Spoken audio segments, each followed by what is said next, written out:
नमस्कार दोस्तों, आज के वीडियो में हम देखने वाले हैं कि हिंदी के प्रश्न कैसे आने वाले हैं। ठीक है, एक सिरदर्द बना हुआ है क्योंकि हिंदी और इंग्लिश में यदि आप पास नहीं कर सकते तो आगे आपकी कॉपी चेक नहीं होगी। तो कई सारे यहाँ पे हमने प्रश्नों को लिया, प्रीवियस ईयर के प्रश्न हैं जेएसएससी के द्वारा पूछे गए। तो यहाँ पे यदि आप टीचर की तैयारी कर रहे हैं, झारखंड टीचर जो आएगा, सीजीएल की तैयारी कर रहे हैं, उत्पाद सिपाही झारखंड पुलिस की आप यदि तैयारी कर रहे हैं, सब इंस्पेक्टर वगैरह का वैकेंसी आएगा। ठीक है, तो सबके लिए इक्वली काफी इंपॉर्टेंट रहने वाला है। आपको यहाँ पे पता लगेगा और हम यहाँ पे पूरा कवर करवा रहे हैं। ठीक है, मैं यदि बात करूँ सीजीएल की, तो सीजीएल की एग्जाम की डेट यदि बढ़ती है तो आप फुल कोर्स में ज्वाइन कर सकते हैं, और यदि नहीं बढ़ती तो मैं आपके लिए लेकर सबसे पहले आया हूँ क्रैश कोर्स। ठीक है, जिसमें आपके लिए लगभग 10 से 15 वीडियोस रहेंगी और उसमें आपका लगभग पूरा जो है क्या क्या प्रश्न पूछे जाएंगे हिंदी इंग्लिश में वो कवर हो जाएगा। ठीक है, तो यहाँ पे उसके लिए आपको मात्र 100 रुपये पे करना है। और मैं बात करूँ उत्पाद सिपाही झारखंड की, तो मैं आपके लिए लेकर आया फुल कोर्स, पूरा कोर्स। ठीक है, और इसके लिए भी आपको अलग से कुछ नहीं, बस 100 रुपया ही पे करना है। यदि जो सीजीएल वाले भाई हैं उनकी डेट यदि बढ़ती है तो आपको क्रैश कोर्स करने के बाद आप ये भी एक ही कोर्स में आप अवेल कर सकते हैं, उसके लिए अलग से आपको कुछ भी पे करने की जरूरत नहीं है। ठीक है, मैं आपको इसलिए पहले क्रैश करवाऊंगा ताकि आपके पास समय कम होगा, तो पहले ये कर लीजिएगा। ठीक है, हालांकि क्रैश कोर्स को सीजीएल जो झारखंड उत्पाद सिपाही वाले हैं वो भी देखेंगे। ठीक है, चलिए, उनके लिए भी वो इंपॉर्टेंट रहेगी। अब हम लोग कवर कर लेते हैं, और आपको पता है कि सिलेबस की हम लोग बात करें तो ये उत्पाद सिपाही का सिलेबस है। ठीक है, जैसे सीजीएल में भी लगभग ऐसा ही सिलेबस है। हिंदी भाषा ज्ञान में 20 प्रश्न पूछे जाएंगे अनुच्छेद पर। ठीक है, मतलब अनसीन पैसेज, मतलब कि एक कहानी लिख दिया जाएगा और उससे प्रश्न आएंगे। उसके बाद व्याकरण पर जो है 60 प्रश्न आने वाले हैं। ठीक है, उसके बाद अंग्रेजी में भी उसी जो है हिसाब किताब है, मतलब एक कहानी लिखा जाएगा उसमें प्रश्न आएंगे। ठीक है, उसके बाद व्याकरण पर 20 प्रश्न यहाँ पे आने वाले हैं। तो सबसे पहले हिंदी पर बात करेंगे, और व्याकरण वाला जो पोर्शन 60 प्रश्न, जिसमें हमने यहाँ पे लगभग 25 से 30 प्रश्न हम यहाँ पे लिए हैं। ठीक है, हमने, तो चलिए स्टार्ट करते हैं। सबसे पहला जो प्रश्न आपके पास देख पा रहे हैं आप, भाषा शब्द, और मुझे कांटेक्ट करने के लिए 9474106242, जो कांटेक्ट नंबर जो है लिंक डिस्क्रिप्शन में दिया गया है। और आपको पता है कि उत्पाद सिपाही की पेपर 3 पूरा मैं करवा रहा था, पेपर 1 भी अब करवाऊंगा पूरा। ठीक है, चलिए, भाषा शब्द संस्कृत के किस धातु से बनी है? ठीक है, आपको ये बताना है कौन सी धातु से बनी है, तो सही आंसर हो जाएगा यहाँ पे भास, ऑप्शन ए। ठीक है, चलिए नेक्स्ट सवाल की ओर चलेंगे, जहां पे एलोबरेट करना होगा मैं कर दूंगा। यहाँ पे इनमें से कौन सा भाववाचक संज्ञा है? भाववाचक संज्ञा कौन सा है? तो यहाँ पे सही आंसर हो जाएगा ऑप्शन सी, बचपन। और भाववाचक संज्ञा की हम लोग बात करें तो सबसे पहले संज्ञा समझते हैं। संज्ञा का मतलब क्या होता है? नाउन इसको इंग्लिश में बोलते हैं। संज्ञा का मतलब है कि किसी का नाम, चाहे आपका नाम हो रमेश, मेरा नाम विकास पाठक, या किसी और का नाम, किसी देश का नाम जैसे भारत। ठीक है, किसी का भी नाम, मान लीजिए कलम, किसी भी चीज का नाम जो होता है वो संज्ञा होता है। ठीक है, तो यहाँ पे हम उस चीज को जानते हैं, संज्ञा। अब संज्ञा को हम लोग कई टाइप से बांट सकते हैं, 1 2 3 4 5। तो यहाँ पे 5 टाइप से आप बांट सकते हैं। पहला जो टाइप है उसे कहते हैं व्यक्तिवाचक संज्ञा।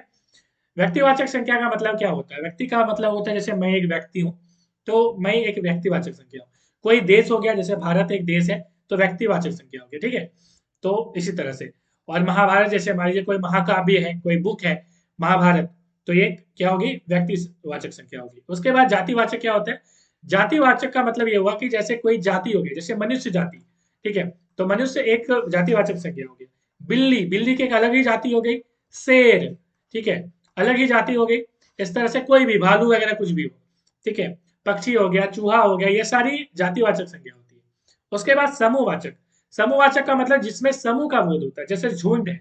ठीक है, तो झुंड एक जो है नाउन ही होती है। ठीक है, तो झुंड हो गया, कोई सभा है, कोई भीड़ है, तो उसको हम लोग बोलते हैं समूहवाचक संज्ञा। उसके बाद द्रव्यवाचक संज्ञा क्या होती है? जैसे द्रव्य का मतलब है मटेरियल, मटेरियल का मतलब जैसे दाल है आपके पास, तो ये हो गई द्रव्यवाचक संज्ञा। ठीक है, उसके बाद सोना है, चांदी है, तांबा है, ये सारी चीजें जो है द्रव्यवाचक संज्ञा के अंदर आती है।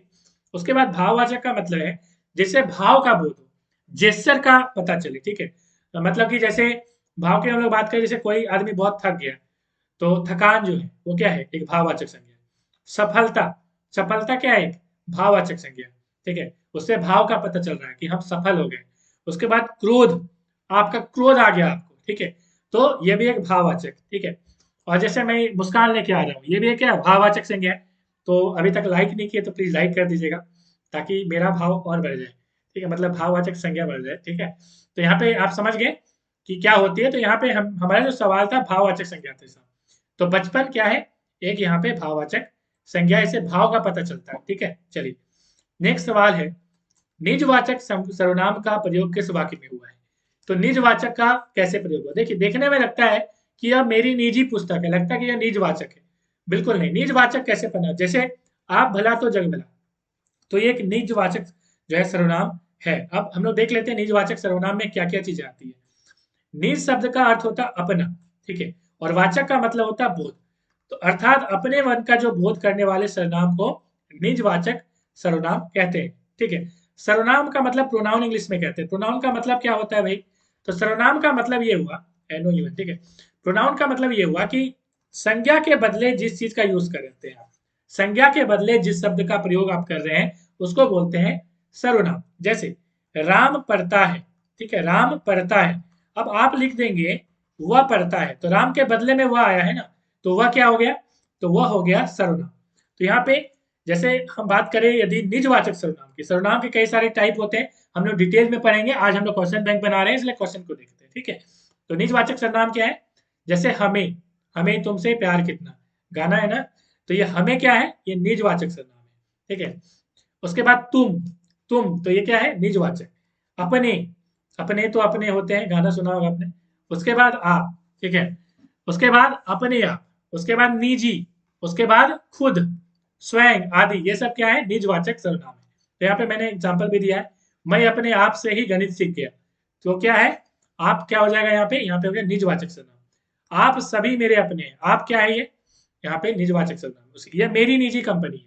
तो इस तरह से जो है यहाँ पे आप देख पा रहे हैं, ये क्या हो जाएगा, निजवाचक सर्वनाम हो जाएगा। तो इस चीज पे आप ध्यान रखिएगा, ठीक है।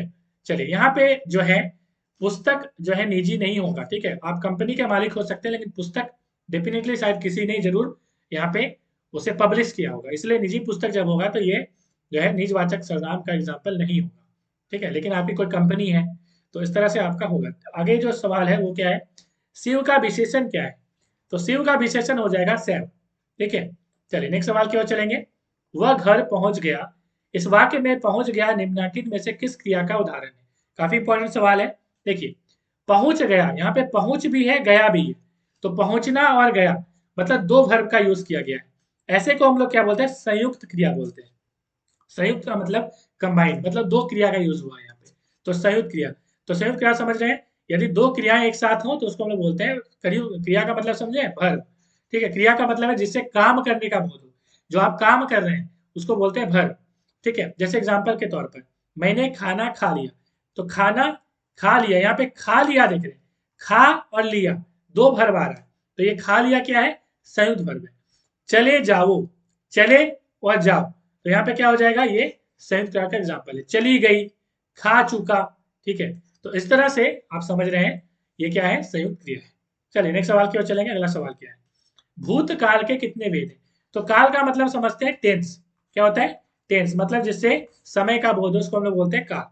तो काल आप देखेंगे, तो काल मैंने यहाँ पे दिखाया है, 6 काल है, ठीक है, 1 2 3 4 5 6, ठीक है। तो यहाँ पे सवाल पूछा गया था भूतकाल के कितने वेद हैं, तो 6 वेद हैं। तो यहाँ पे भूतकाल के मैंने यहाँ पे बताया, ठीक है। काल तो 3 ही होता है, ऐसे आपको पता है काल 3 होता है, एक तो वर्तमान, एक भूत और तीसरा भविष्य काल, ठीक है।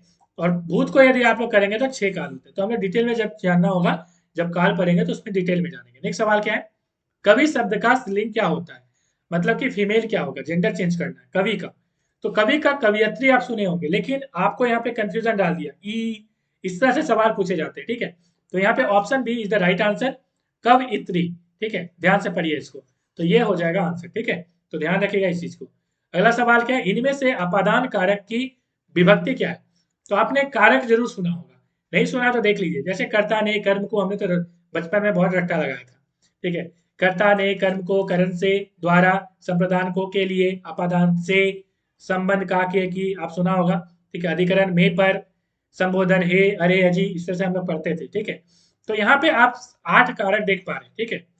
तो यहाँ पे ये क्या चीज है, हम लोग डिटेल में वहां बाद में जानेंगे, मगर यहाँ से आप समझिए अपादान कारक की हम लोग बात क्या किए, तो अपादान से होता है। तो option C is the right answer, देख लीजिए यहाँ पे अपादान जो है, अपादान से, ठीक है। तो यहाँ पे जिससे अलगाव का बोध होता है उसको हम लोग बोलते हैं अपादान कारक, ठीक है। तो कर्ता का मतलब होता है जो काम कर रहा है, ठीक है। जैसे राम ने घर छोड़ दिया, ठीक है, राम ने पढ़ाई की, ये सब कर्ता कारक कर्ता हो गया, ठीक है। तो इस तरह से आप समझ रहे हैं, तो इस तरह के सवाल पूछे जाते हैं। नेक्स्ट सवाल की ओर चलेंगे। अगला सवाल क्या है, पवन का संधि विच्छेद क्या है। तो पवन का संधि विच्छेद पो प्लस अन होता है, ठीक है। इसमें समझाने के लिए कुछ भी नहीं है। नेक्स्ट सवाल क्या है, यथाशक्ति शब्द में कौन सा समास है। यथाशक्ति समास हम लोग पढ़ेंगे, ठीक है।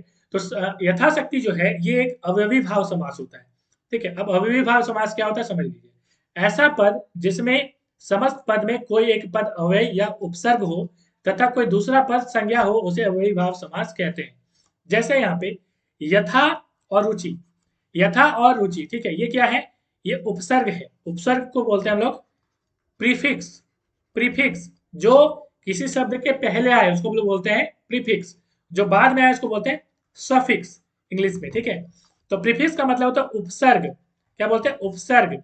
और प्रीफिक्स का सॉरी प्रीफिक्स का मतलब उपसर्ग, प्री का मतलब पहले होता है, जो पहले लग जाए उसको बोलते हैं प्रीफिक्स, जो बाद में लगे उसको बोलते हैं सफिक्स। इसको बोलते हैं प्रत्यय, क्या बोलते हैं प्रत्यय, ठीक है। तो प्रीफिक्स जैसे एग्जांपल के तौर पर हम लोग बात करें यथा रुचि, ठीक है, तो यथा पहले लगाए, ठीक है। प्रतिदिन, प्रतिदिन क्या है ये, प्रति पहले लगाए, उपसर्ग हो गया ये, ठीक है। और प्रत्यय जो है बाद में लगेगा। अब यहाँ पे हम लोग जैसे बात करें यथा रुचि हो गया, रुचि के अनुसार, प्रत्येक में, हर घड़ी, इस तरह से हर और उसके बाद घड़ी लगा। तो यहाँ पे ध्यान से देखिए कि रुचि जो है एक संज्ञा है। रुचि क्या है, संज्ञा है। कमेंट में आंसर करिएगा क्या कौन सी संज्ञा है ये, क्या एक भाववाचक संज्ञा है या कोई दूसरी संज्ञा है, कमेंट में आंसर करिएगा। तो यहाँ पे यथा जो है वो एक प्रीफिक्स है, मतलब कि इसमें उपसर्ग लगाया गया है प्लस एक संज्ञा है।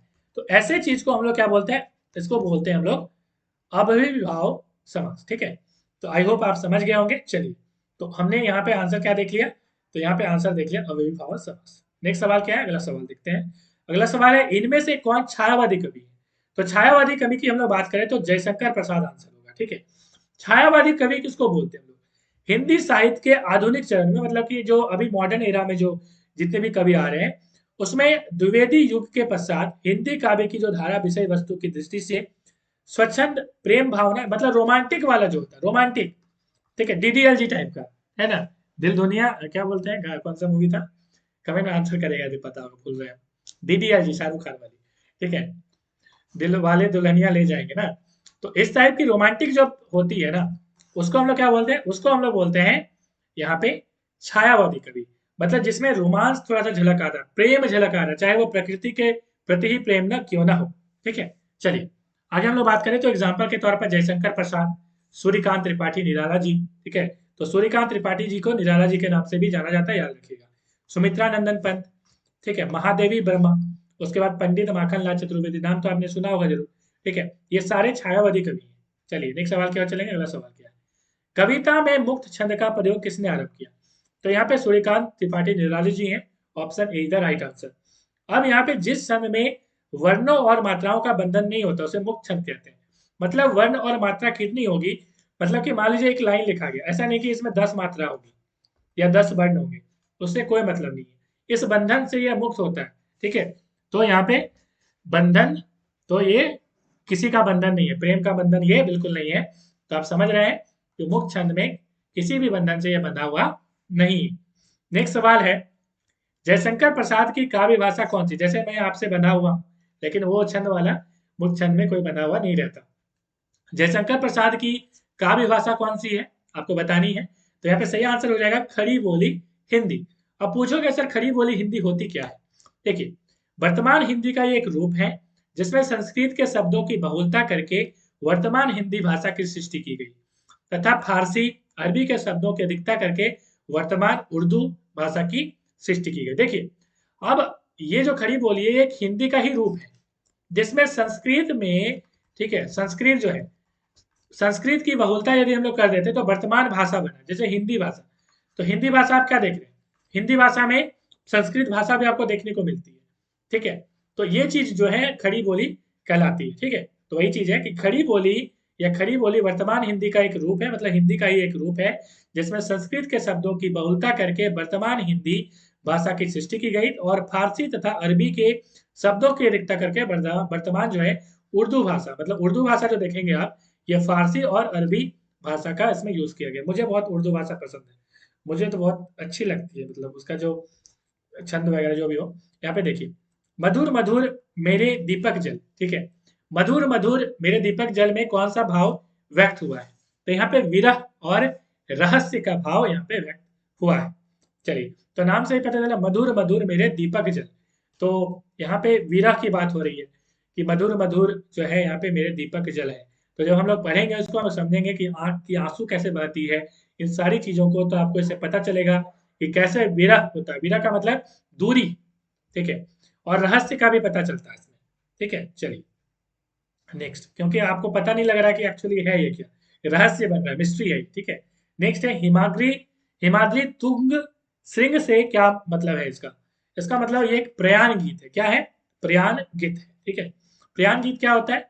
ये एक मार्च जिसको लोग बोलते हैं, मतलब कि जैसे मिलिट्री की होती है ना, बैंड चलती है, ठीक है, 26 जनवरी में आपने सुना होगा, तो इस तरह के जो गीत होते हैं उसको बोलते हैं प्रयाण गीत, ठीक है। तो हिमाद्री तुंग श्रृंग जो ये जो है हिमा जो है प्रयाण गीत है, ठीक है। नेक्स्ट क्या है? उषा कविता। उषा मतलब आपको पता है सुबह में जो सूरज उगता है तो उसको उषा बोलते हैं, भोर, भोर को, ठीक है। तो उषा जो है ये प्रकृति को बता रहा है, तो ऑप्शन सी था राइट आंसर। नेक्स्ट सवाल क्या है? जी हाँ हुजूर, मैं गीत बेचता हूँ, किस कविता की पंक्ति है? तो यहाँ पे सही आंसर क्या हो जाएगा? गीत फरोश, ऑप्शन डी। नेक्स्ट सवाल क्या है? स्वतंत्र जनतंत्र का जो जन्म है किस कवि की रचना है? तो ये रामधारी सिंह दिनकर जी ने लिखा है। पूरा नाम इनका है रामधारी सिंह दिनकर, दिनकर जी के नाम से इन्हें जाना जाता है। नेक्स्ट सवाल क्या है? इनमें से कौन सा आंचलिक कथाकार है? आंचलिक का मतलब रीजनल टाइप का, ठीक है। तो फणीश्वर नाथ रेणु ये आंचलिक कथाकार है। नेक्स्ट क्या है? अलगू चौधरी और जुम्मन शेख किस कहानी के पात्र हैं? तो ये पंच परमेश्वर की, ठीक है। तो इससे कहानी से भी सवाल पूछ दिए जाएंगे, ठीक है। कौन कौन सी कहानी आपके लिए इंपॉर्टेंट है मैं बता दूंगा, पूरा कवर करूंगा, ठीक है। तो मुझे जरूर ज्वाइन कर लीजिए, आपको काफी काम आने वाला हूं मैं। चलिए, और लाइक नहीं किया तो लाइक कर दीजिएगा। सरकार मौज बहार की एक खड़ी घड़ी घड़ी एक लंबे दुखपूर्ण जीवन से अच्छी है, ठीक है। किस कहानी के पात्र का कथन है? ये स्टेटमेंट है, तो यहाँ पे सही आंसर हो जाएगा मधुआ, ठीक है। जयशंकर प्रसाद ने ये लिखा है। नेक्स्ट सवाल क्या है? इनमें से कौन सी कहानी चरित्र प्रधान है? तो सुभान खां एक चरित्र प्रधान है, ठीक है। तो ये एक कहानी है, ठीक है, इसमें एक चरित्र प्रधान के बारे में बताया गया। नेक्स्ट सवाल क्या है? दिल्ली में एक मौत किस कहानीकार की रचना है? तो दिल्ली में एक मौत जो है ये कहानी है, और ये कमलेश्वर जी ने लिखी है, काफी इंपॉर्टेंट है। नेक्स्ट सवाल, भारत विभाजन और सांप्रदायिकता की घटनाओं से संबंधित कौन सी कहानी है? तो मलबे का मालिक, ये एक भारत विभाजन और सांप्रदायिकता की घटनाओं से संबंधित एक कहानी है। नेक्स्ट सवाल क्या हो जाएगा? क्वेश्चन नंबर 25, 25 है, वापसी कहानी में किस पात्र की वापसी का जिक्र है? तो गजाधर बाबू यहाँ पे सही आंसर हो जाएगा, ठीक है। तो मिलेंगे नेक्स्ट वीडियो में, थैंक्स फॉर वॉचिंग।